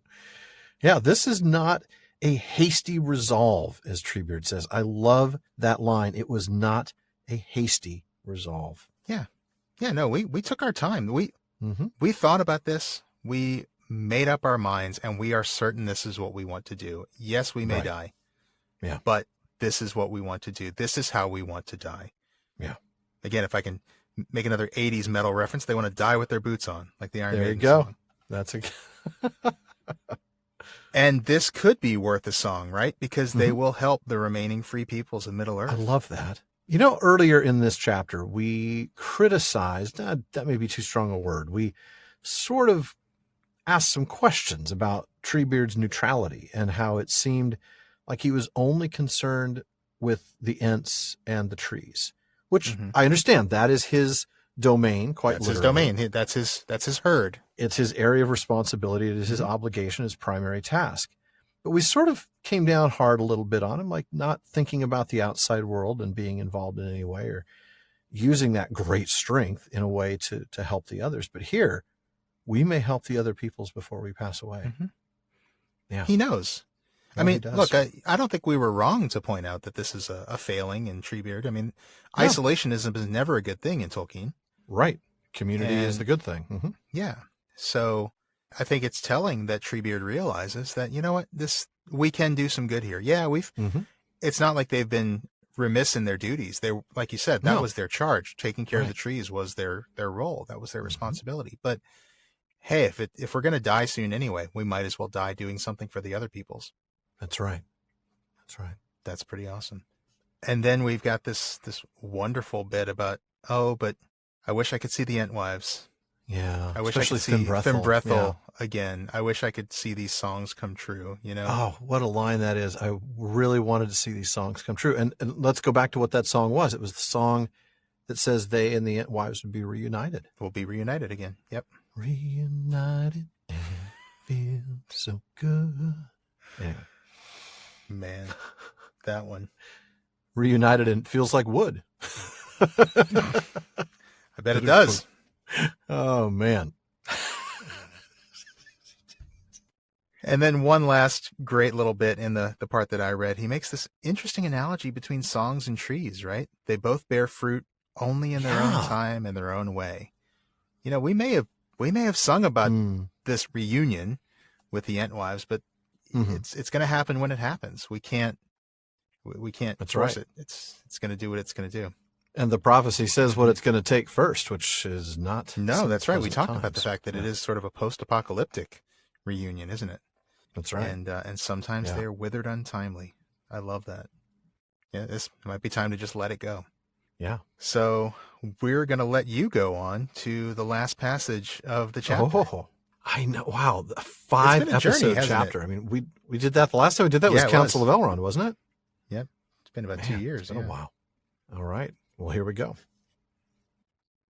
The Ents went striding on at a great pace. They had descended into a long fold of the land that fell away southward. Now they began to climb up and up onto the high western ridge. The woods fell away, and they came to scattered groups of birch, and then to bare slopes where only a few gaunt pine trees grew. The sun sank behind the dark hillback in front. Gray dusk fell. Pippin looked behind. The number of the Ents had grown. Or what was happening? Where the dim bare slopes that they had crossed should lie, he thought he saw groves of trees, but they were moving. Could it be that the trees of Fangorn were awake, and the forest was rising, marching over the hills to war? He rubbed his eyes, wondering if sleep and shadow had deceived him. But the great gray shapes moved steadily onward. There was a noise like wind in many branches. The Ents were drawing near the crest of the ridge now, and all song had ceased. Night fell, and there was silence. Nothing was to be heard, save a faint quiver of the earth beneath the feet of the Ents, and a rustle, the shade of a whisper as of many drifting leaves. At last they stood upon the summit and looked down into a dark pit, the great cleft at the end of the mountains, Nan Curunir, the valley of Saruman. Night lies over Isengard, said Treebeard. In more ways than one. Yeah, night lies over it now, and we're about to make that night permanent, folks. Yeah, my goodness. All right, well, let's go back to the beginning of this passage, and let's wrap this chapter up. First paragraph, pretty straightforward, really, just a bit of landscape description, you know, the woods falling away, scattered groups of birch leading onto bare slopes. Right, and the gaunt pines, right. Emerging out of the forest, basically. Yeah. But then Pippin sees something amazing. He sees and terrifying. The forest itself is marching over the hills, not just the Ents, the actual trees. Yeah, because before we had, 50 Ents, and then, of course, there have been some more that have joined them. But, now we've got an entire You're going from a few dozen to marching behind them. Yeah. So hundreds? Sure. Yeah. Maybe an more. Entire forest. Yeah. Pippin can't believe his eyes. I mean, he's literally rubbing his eyes the way you would if you thought you were seeing something. But there it is. And just a massive army of trees. Very much a jab in the eye of William Shakespeare. I got your Birnam wood right here. Yeah, exactly right. And so then they near the ridge, and now, all song stops. And you get the falling of night and then silence, or actually really just kind of almost total silence. You get a little bit of the leaves. You get, it's just, what a moment this is. What a moment indeed. And so they're looking down into the cleft of Nan Curunir, literally the Valley of Saruman. Right. That is actually what it means. Okay. And you get Treebeard's amazing final line, "Night lies over Isengard." Oh, yes, it does. Now, you got some stuff here on how far they've come, right? I do. Scheme, of course, one of my go-tos for this kind of thing, tells us that it was 50 miles from Durndingle to Isengard, and that the entry was 10 p.m. That this is when they got here, was 10 p.m. Now, we know it was late afternoon when the moot concluded, rather suddenly, I might say. So that's about right. And that means that they traveled somewhere around 6 to 8 miles an hour, most likely. That's a pretty solid walk Quite. for an Ent. It's a good solid jog. For a human, yeah. Yeah, that's 10-minute miles, man. Actually, it's faster than that. I it's think like, at 8 minutes, 8 miles per hour. 8, but yeah, right. 7.5 minute miles. Well, yeah, that's fast. Yeah. Well, this is not going to end well for Isengard and for Saruman. No, but we are not going to see it because, we're only going to see what happens next in a flashback told by Merry and Pippin later in the Flotsam and Jetsam chapter. So that's going to be a little bit of interlacing there. Yeah, I'm put in mind, though, that moment in that talk that Tom Shippey gave about the movies. He talks about how we go from, night lies over Isengard to, this flashback, and how you can't do that in a movie. You have to show this, and how that was one of those moments that made sense because of the change in media. The canons of narrative art were different enough. You can't just have a character telling a story for 40 minutes. You got to actually show it. No, especially when that story could be done with all that really cool CG of the Ents tearing apart Isengard. Night may lie over Isengard, and truthfully, night lies over our recording booths as well, but there's still enough light for us to reach into Bartleman's bag and grab a question or two. And of course, after that, the talk still continues all night long at the Prancing Pony. You know it does, folks. Our fantastic listener community keeps the conversation going in all our social media spaces. In our common room on Facebook, you'll find comments, questions, corrections, and more on every episode, as well as updates from us throughout the week. Just look for the Prancing Pony Podcast on Facebook. Now, be sure to follow not just our page, but also the group that we've recently created. You're going to want to join that. The page is a great way for us to keep you up to date on the latest happenings, like our digital moot in May, while the group gives you a great chance to talk about Tolkien with your fellow listeners. Really great community there. And there's another great community with some awesome discussions going on over at Reddit. You can find us there at r/Prancing Pony Pod. And don't forget to follow us on Twitter and Instagram, both with the handle @Prancing Pony Pod. And if you're enjoying the show, please share us and consider giving us a review on Apple Podcasts. And if you want exclusive content, postscripts, full bonus episodes, live Discord events with Sean and me, and episodes without digital ads, then check out patreon.com/prancingponypod, where you can support the show by joining the Fellowship of the Podcast. Now, let's see what messages Bartleman has brought us. Sean. All right. Well, first up, Hanan in Israel writes in with a question that we've not given much, or maybe not any thought to before. Fair enough. Asking, I just reread the Silmarillion, and after reading of Aulë and Yavanna, I was wondering why Yavanna was allowed to give eternal, or very long, life to her creations, the Ents, yet Aulë was not. Now, I have to point out, Hanan is right. We know from Peoples of Middle-earth that dwarves actually live something like 250 years on average. Yeah. Whereas we can see from Treebeard stories that Ents live thousands and thousands of years. So, yeah, there's definitely a discrepancy there. So why? Well, there sure is. And it is an interesting question. It is. I mean, the Ents, like we said, they clearly live very, very long lives. They're not serially longeval like the elves, but Treebeard has been around for thousands of years. So, and if they don't have any Entings and the Entwives left an age ago, then clearly they live a long time. A lot of them. It's not just Treebeard. Right. So then why do Aulë's creation, the dwarves, live much shorter lives, granted longer than men, while Yavanna's creation, the Ents, get to live much, much longer? Sean, let's go ahead and we'll start with the dwarves by digging into of Aulë and Yavanna a bit, shall we? Okay, yes, absolutely. But actually, before I get into the dwarves, I want to just sort of catch up anybody who either missed our first season or maybe hasn't read the Silmarillion. Good idea. You can actually refer back to a recent episode, episode 195. We talked a little bit about how the Ents were created by Yavanna in response to the creation of the dwarves by Aulë. Right. Except that unlike Aulë, who created the dwarves in secret, hid his work from the other Valar and even tried to hide it from Iluvatar. Not a good idea. Yavanna went to Manwë to ask for protectors for the trees, and Iluvatar granted that wish. Right, exactly. And all of that is explained in the story part of the chapter, which actually comes a page or two after Aulë creates the dwarves. Right. And I'm going to read a little bit about what happens after he creates the dwarves. For they say that Aulë the Maker, whom they call Mahal, cares for them, and gathers them to Mandos in halls set apart, and that he declared to their fathers of old that Ilúvatar will hallow them, and give them a place among the children in the end. Then their part shall be to serve Aulë and to aid him in the remaking of Arda after the last battle. They say also that the 7 fathers of the dwarves return to live again in their own kin, and to bear once more their ancient names, of whom Durin was the most renowned in after ages.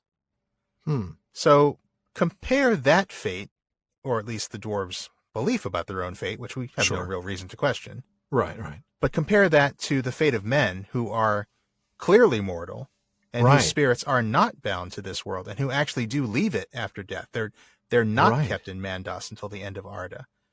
But then also compare it to the elves, who are they're serially longeval. I always have to catch myself on that. I know.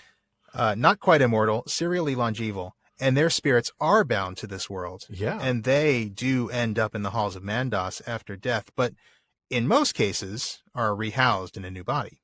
Except for Feanor, but, he will eventually be as well.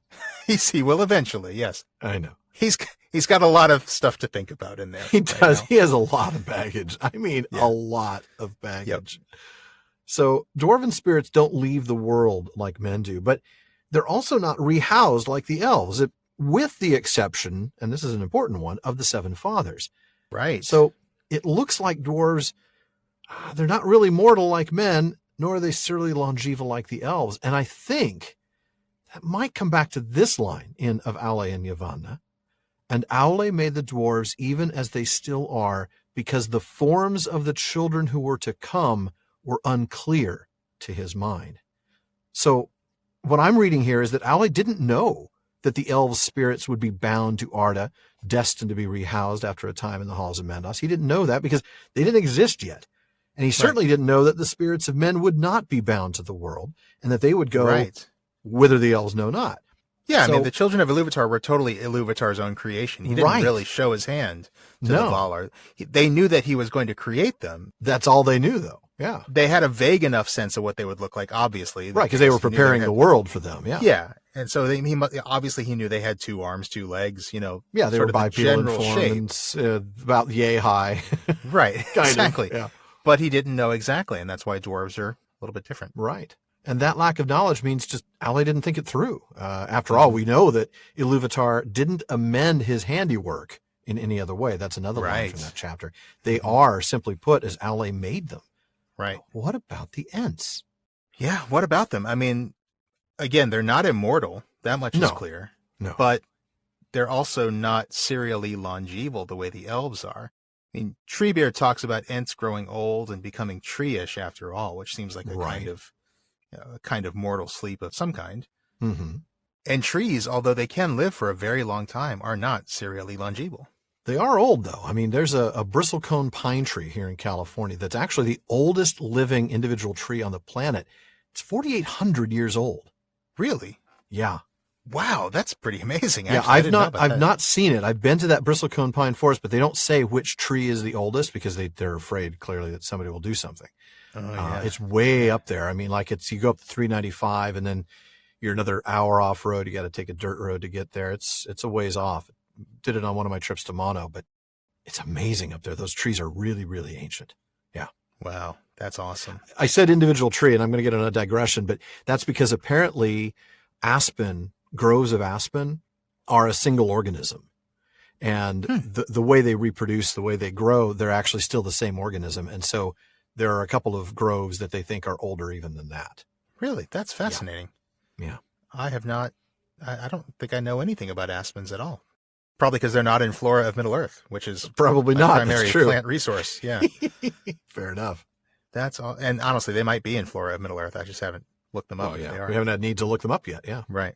So that's very old indeed. Wow. Very old. Yeah. And so if trees can be that old, then it makes sense that tree herds would be capable of a very long lifespan, just like the trees that they herd. Yeah, shepherds should outlive their sheep. Yeah. Right. Yeah. Otherwise, they're not going to they're not going to learn enough to get better as shepherds, are they? No. And maybe Yavanna knew this about the trees. Maybe she intentionally made the Ents long-lived so that they could be more like the trees they heard. Or maybe because they already are a little bit like trees, maybe it's just something that's intrinsic to their nature. Yeah, I think I lean towards that as well. It wouldn't be effective to have guardians of the forest that don't live anywhere near as long as the forest they're supposed to guard. And right. You combine that with the fact that Ents are tree-like, as you mentioned, it's sort of in their nature. It just makes sense that they have long lives like trees. Yeah, and as much as I'd love to believe that it's poetic justice for Yavanna, because she asked for permission when Aulë just asked for forgiveness, probably not. That's probably just a coincidence. Probably. I don't know. Anyway, that was a great one. Thank you very much, Hanan. Do you think we have time for one more, Alan? Yeah, I think we do. But before I get into that, I want to go ahead and give a hat tip to research assistant Tanya Plashkova, who helped us with both answers tonight. So with that said, the second question is a really good follow-up to the last one, at least insofar as it addresses dwarves. Alex R. in Wisconsin says, we know that the elves are bound to the music. We know that men are able to affect the music and change it based on their choices. But what about the dwarves? You made a joke in episode 183 about Thorin in the Hobbit movie saying the line, we make our own luck. Is there anything to that? Are the dwarves bound to the music like the elves? Or are the dwarves able to affect the music like men? Or are they somewhere in between? Does Tolkien say anywhere about the relationship between the dwarves and the music? Now that is a good one. Sean, why don't you go ahead and get us started here? Yeah, sure thing. I think our previous question and answer shows that in some ways dwarves are somewhere on the cosmological spectrum between elves and men. And I think, look, they're more long-lived than men, but not serially longeval like the elves. Right. They go to Mandos, but only a few of them, 7 to be precise, ever get rehoused. Over and over and over again, yeah. Right. So the question is, does that in the middle, not quite an elf, not quite a man status, does that translate to a different degree of free will? Well, the quick and easy answer, I think, is no. Yeah. And the reason I say that is because in the Silmarillion, chapter 1, we read that Ilúvatar willed that the hearts of men should seek beyond the world and should find no rest therein, but they should have a virtue to shape their life amid the powers and chances of the world, beyond the music of the Ainur, which is as fate to all things else. Yeah. All things else. That's right. All things other than men. Mm-hmm. And dwarves are other than men, obviously. So, ergo, I'm thinking the music is as fate to them, just as it is as fate to all else. Yeah, I think so. And the first part of that passage you just read is really the key. The hearts of men will seek beyond the world and find no rest in it. It is the fact that men are not bound to the world that enables them to have an impact on the world outside of the music. So free will is intrinsically tied to whether or not one is bound to the world. Dwarves certainly are. I mean, granted, only the 7 fathers are rehoused. The dwarves go to Mandos, but they don't leave like men do. Right. They have a role to play later. They're going to serve Aulë and help him rebuild Arda. So they are still around. They are bound to the world. And therefore, as you said, they are certainly all things else. They're not men. Yeah, absolutely. And yet I do want to be careful because I don't know that it's necessarily a binary. I don't think that it's men have free will and everybody else has no free will. I mean, we talked about this in a recent Questions After Nightfall. Elves must have some degree of free will. That phrases the question wrong if you're asking it free will versus no free will. It's right. Because they still have the ability to react to, they still have the choice to react to their circumstances, but the circumstances are dictated by fate. Exactly. That's a really good way of putting it. And so it's the degree of free will that they have. And and I think the key is that whatever degree of free will elves have, and we know they do because they rebel and they're punished for it, and that punishment is just. Tolkien would not create a system in which people were rewarded or punished for moral choices if those moral choices were not choices. Right. Yeah. Right. So I think that the key here is that whatever degree of free will elves have that's still bound by the music, dwarves must have something similar to that, but it is nothing on par with men. No, only men have the ability to change the fate. Yep. Yeah. Well, folks, that wraps it up for another episode of the Prancing Pony podcast and for this chapter. But please be sure to join us again next week when we are going to be joined by a very special guest, Ted Naismith. That's right. We have been looking forward to visiting with Ted again ever since our short chat back at Tolkien 2019. Indeed. We're both really looking forward to this, folks. I hope you are too. It's going to be a great conversation. We're going to talk about his contributions to Tolkien art. We're going to talk about the recent special edition of Unfinished Tales. Mm-hmm. And it's just going to be fantastic. So please Really don't miss will. that. Yeah. Now, as always, we want to take a moment to thank some really important people. Our patrons at the Kierdance contribution tier. They are DeMay in Alaska, James in Virginia, Tamsin in Minnesota, Chad in Texas, Lance in New Jersey, Paul in Colorado, Jerry in Texas, Bruce in California, Mario in Utah, Seth in Texas, Ella in California, Joseph in Texas, Kathy from North Carolina, Lori from Washington, Josh in Oklahoma, Carlos in California, Brian from the UK, Cameron in Nevada, and Ned from Connecticut. Folks, thank you all so much for your support. Indeed, thank you.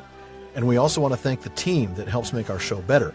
That includes our research assistants, Julia Matthews and Tanya Pleshkova, along with our Barlaman, Becca Davis, producer Jordan Rennells, social media manager Casey Hilsey, event and Patreon community coordinator Katie McKenna, and website guru Phil Dean.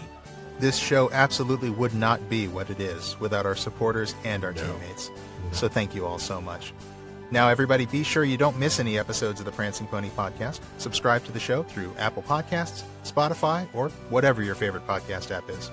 Absolutely. And one last thing, as always, don't forget to send your thoughts, comments, and most of all, when and where you've seen a marching forest to Barlaman at theprancingponypodcast.com. Is not in a production of Macbeth. Definitely not. Now, Barlaman's a lot more reliable these days, but we do get a lot of mail, so we'll get to you as soon as we can, and your question or comment may be featured on a future episode. And as always, this has been far too short a time to spend among such excellent and admirable listeners. But until next time, Farewell, friends.